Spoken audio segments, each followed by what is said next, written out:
त्यांच्यावरती प्रेम करणारा हा सर्व समाज, त्यांचे सर्व पाहुणे आणि सर्व खरे कुटुंब परिवार, त्यांच्या पश्चात त्यांचे पती श्री उत्तम मारुती खरे आणि त्यांचे सुपुत्र आमचे अक्षयदादा असतील, त्यांच्या दोन्ही सुकन्या स्वातीताई देवकर असतील ज्या पुसेगावमध्ये असतात, आणि ज्योतिताई शिर्के ज्या धोम या ठिकाणी त्यांना दिलेला आहे. सुंदर असा एक मुलगा, 2 कन्या, त्यांचे पती आणि त्यांचा सर्व खरे कुटुंब परिवार, त्यांच्यावरती प्रेम करणारा त्यांच्या जाऊ असतील, त्यांचे पुतणे असतील आणि सर्व बुजुर्ग मंडळी घरामध्ये असली की महाराज, कुटुंब हे मोठं असेल तर त्या कुटुंबामध्ये प्रेम असणं अत्यंत गरजेचं आहे बरं का. आणि चित्राताईंबद्दल थोडीशी मगाशी मी माहिती घेत होते.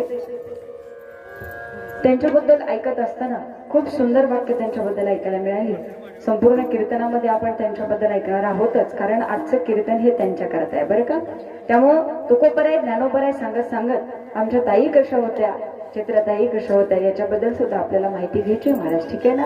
आजचं हे कीर्तन आहे ना, ते कीर्तन नामस्मरण, भजन आणि संकीर्तन पुण्याईचा वाटा, आणि हे सर्व श्रेय हे त्या मुलांना, मुलींना आणि त्यांच्या कुटुंबाला जातं की ते आपल्या चुलतीच्या श्राद्धाला, आईच्या श्राद्धाला, पत्नीच्या श्राद्धाला कीर्तन आपण ठेवावं. हा सुद्धा भाव अंतःकरणात येणं, बुद्धीत येणं, ही सुद्धा खूप मोठी गोष्ट आहे महाराज.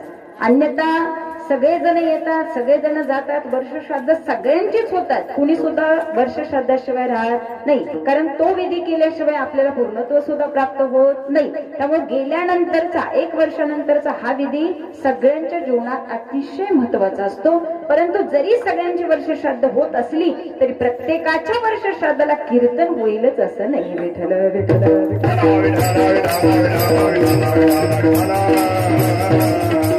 आणि पुण्यवान आहेत त्या आई की त्यांच्या श्राद्धानिमित्त कीर्तन कोणाचं का असे ना, कोणाचं जरी असतं तरी इथं नामस्मरणच झालं असतं, देवाची भक्तीच झाली असती आणि देवाबद्दलच ऐकायला मिळालेलं असतं. कदाचित मी असो, माझ्या जागी अन्य कोणतेही कीर्तनकार जरी आले तरी देवाशिवाय दुसरं काहीच बोलले नसते, ठीक आहे ना महाराज. त्यामुळं या सर्व खरे कुटुंब परिवाराला मी शतश आभार व्यक्त करते. आणि या कीर्तनासाठी सुंदर अशी गाण्याची साथ देण्याकरता आज आपल्या सातारा जिल्ह्यातली नामवंत कलाकार मंडळी आहेत बरं का महाराज. आणि ज्यांनी सुंदर अशी कीर्तनाची सुरुवात केली, आमचे विजय महाराज कळंबीकर, ते आज इथं आले. खूप सुंदर गायन आहे त्यांचं आणि वेळोवेळी कीर्तनाच्या साथीला ते येत असतात. त्यांचे मी शतश आभार व्यक्त करते. ते वेळेमध्ये आज इथं पोहोचले आणि त्यांना सुंदर अशी साथ देण्याकरता आमचे गणेश महाराज, ते सुद्धा अतिशय सुंदर गायन करतात. आणि यापूर्वीही आमची काही कीर्तनांना भेट झालेली होती, परंतु बऱ्याच दिवसांनी